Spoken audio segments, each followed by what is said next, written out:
Today I need you to embrace what comes hard. Today I need you to accept the challenge. Today I need you to fall in love with the process. There will be plenty of opportunities to get discouraged, to lose your passion and think that it's not meant to be. But if you're going to reach your destiny, you have to have a made-up mind. If you give up after the first time or the 5th time or the 30th time, what that really means is you didn't want it bad enough. There should be something you're believing for, that you are relentless. You are not moved by how impossible it looks. You're not discouraged by how long it's taking. You don't give up because people told you no. Your attitude is, if I have to believe my whole life, I am not going to stop believing. I am not going to take no for an answer. I'm not going to settle for mediocrity. I'm going to keep pursuing what was in my heart. And ask ourselves, what do I really want? What do I really want? And write it down. Writing causes thinking. Thinking creates an image. And you get these images going, you're building a vision in your mind. It's the visionaries that's changed the world. Think of that. But what keeps that competitive edge, what keeps you on top, is the ability to think and prepare mentally over and over and over again. The body has limitations, the mind does not. We focus so much on what goes on from the neck down that we forget it all starts from here. Everything starts from here. If you're not mentally ready, you're never really physically prepared. And that's where the preparation starts. What would your life be like as you look toward the future if you decided, I'm not going to allow my fears to stop me? And I'm saying to you, whatever you got to do it, because if you don't, life is going to whoop you until you surrender. So when you're young and you make mistakes, don't let them eat you up. Because everybody that done made it. You got to fail in order to win. Hey, look, man, to understand how to hit the game-winning shot, you got to miss the game-winning shot. You know, you got to be tough, because the road to success is always under construction. It's never a clear path to success. The people who become successful are the people who have a relentless attitude. And you just got to hang in there through the bad breaks, because the bad breaks is coming, but they usually come right before the big break is about to happen. You get a series of bad breaks and it stumbles up a lot of people. My life and my success is to say to anyone, you can stumble, you can fall, you can get back up again.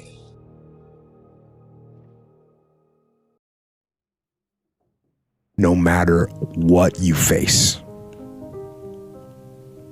no matter how bad it is going to be, when there is a challenge,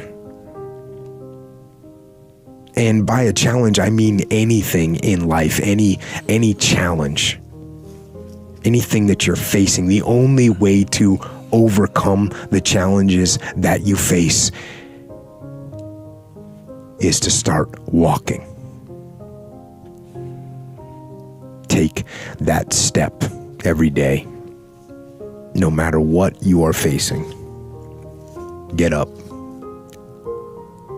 and start walking. I have the ability to see the end before the beginning even begins. And what that means is I know that to get to the very end, I can see it right now. So before I went to Buds and I was losing all this weight and shit, I saw myself walking across the stage at 191 pounds, because that's what I had to get to get into the door. I saw myself 6 months, a year later, whatever it's going to take me to do it, I saw myself walking across that stage, getting that certificate of graduation from Buds. And I was able to be there at 300 pounds. And that feeling, that I was nowhere near that feeling, I was able to put myself there 1,000,000 times every day. And that feeling of like, my God, that is going to feel amazing. That's what made me suffer. That's what allowed the pain to be real and say, this is worth it. I want to feel for this next 18 months. It took me 18 months to finally become a Navy SEAL, to finally, just get through buds. 18 months, it's 6 months. It took me 18. That's what woke me up every morning was, I'm gonna put myself through this much pain and suffering for a few seconds. That's all it is. A few seconds of joy. And it's so worth it, man. That's what people don't get. So I'm able to put myself at the finish line, even though I have no finish line, but at the finish line of an event before I even start the to say, how are you gonna feel at the end of this? Visualizing is my biggest tool of life. That's why I've been able to put myself in cold water, put myself in a 100-mile race millions of times before I've done it. And I'm able to go through the race and see how I'm going to feel at mile 50, almost to the exact feeling. Right. So when it comes up, it's no surprise. It's no surprise. I've already done this a million times. I recommended the last time I was here, the little book, Richest Man in Babylon, and I said, I've lectured now to over 3 million people. Guess how many have actually gone and got this little book? Answer, very few. My best guess is 10%. Such an easy thing to do. This little book, number one, is easy to find. Number two, it's easy to buy. The most you can pay for it, $6, $7, $8. You can borrow that from your kids. But if it's easy to find and easy to buy, and if it's easy to read, why wouldn't everybody go get it? We don't know. I don't know. Nobody knows. Here's how profound it is. Some do and some don't. Now here's the numbers. About 10% do. We don't know the mystery of that. And I'm telling you, 10 years from now, those numbers will still be the same. The numbers don't change. Only the faces change. I used to belong to the 90% who couldn't be bothered even if it was easy. How many people have a library card? Answer, 3%. 97% couldn't be bothered. Guy specializes in happy hour, but he doesn't have a card. And now readily and quickly blames the government and blames his company and blames the pay scale. Here's my advice to you today. Walk away from the 97%. Don't talk like they talk. Don't go where they go. Don't act like they act. Don't specialize in what they specialize in. Throw away the blame lists they cling to. You got to be consciously conscious today, because your environment can hypnotize, mesmerize, and paralyze you. The other thing is, take full responsibility for your life. Oscar Wilde once said, responsibility is what we expect from somebody else. This is very true. Most people dread accepting responsibility. That's just a fact of life, and we can see it in operation every day. We can see ourselves getting hot under the collar when the dentist keeps us waiting, and we're sitting there reading old magazines when our appointment was 30 minutes ago. And we don't stop to think that we forgot to mail in this month's mortgage payment. We can see ourselves growing angrier and angrier because a business contact is supposed to call at noon, and here it is almost 2 o'clock, and the phone still refuses to ring.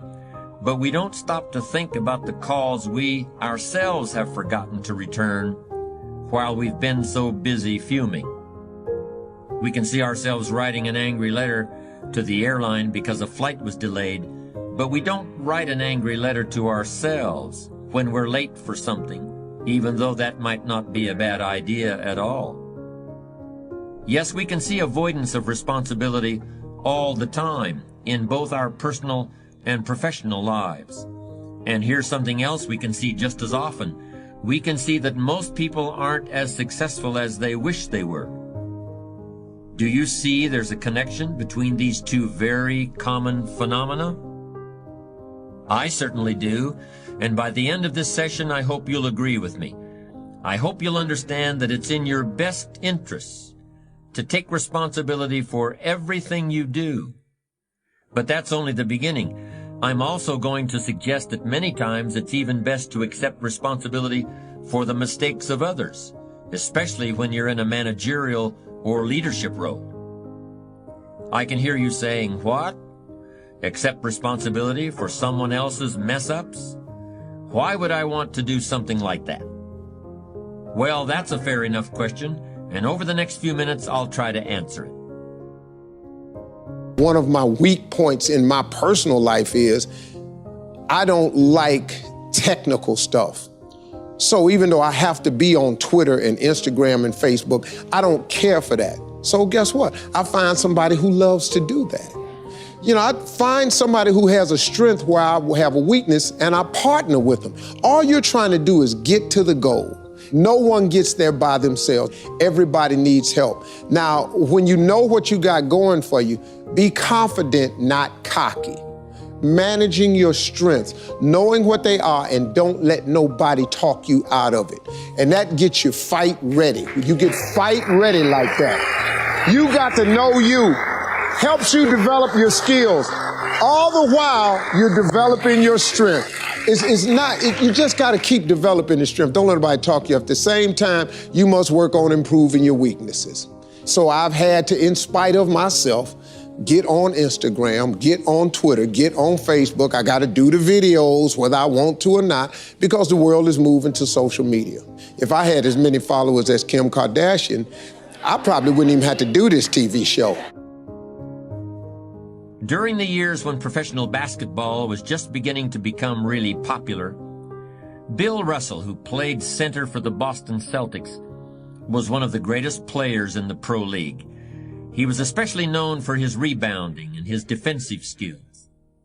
But like a lot of very tall centers, Russell was never much of a free throw shooter.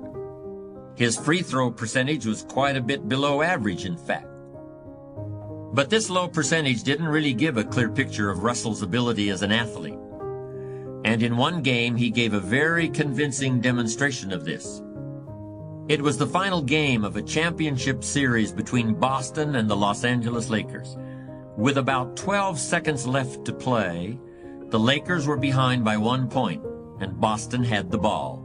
It was obvious that the Lakers would have to foul one of Boston's players in order to get the ball back. And they chose to foul Bill Russell. This was a perfectly logical choice, since statistically, Russell was the worst free throw shooter on the court at that moment. If he missed the shot, the Lakers would probably get the ball back, and they'd still have enough time to try to win the game. But if Russell made his first free throw, the Lakers' chances would be seriously diminished, and if he made both shots, the game would essentially be over. Bill Russell had a very peculiar style of shooting free throws. Today, no self-respecting basketball player anywhere in America would attempt it. Aside from the question of whether it's an effective way to shoot a basket, it just looked too ridiculous. Whenever he had to shoot a free throw, the 6'11" Russell would start off holding the ball in both hands about waist high. Then he'd squat down, and as he straightened up, he'd let go of the ball. It looked like he was trying to throw a bucket of dirt over a wall. But regardless of how he looked, as soon as Bill Russell was fouled, he knew the Celtics were going to win the game. He was absolutely certain of it. Because in a situation like this, statistics and percentages mean nothing. There was a much more important factor at work, something that no one has found a way to express in numbers and decimal points. Simply put, Bill Russell was a player who wanted to take responsibility for the success or failure of his team. He wanted the weight on his shoulders in a situation like this. No possibility for excuses, no possibility of blaming anyone else if the game was lost, no second guessing. Bill Russell wanted the ball in his own hands and nobody else's. And like magic, even if he'd missed every free throw he'd ever shot in his life before this, he knew he was going to make this one. And that is exactly what happened. That is what virtually always happens when a man or woman accepts responsibility eagerly and with confidence.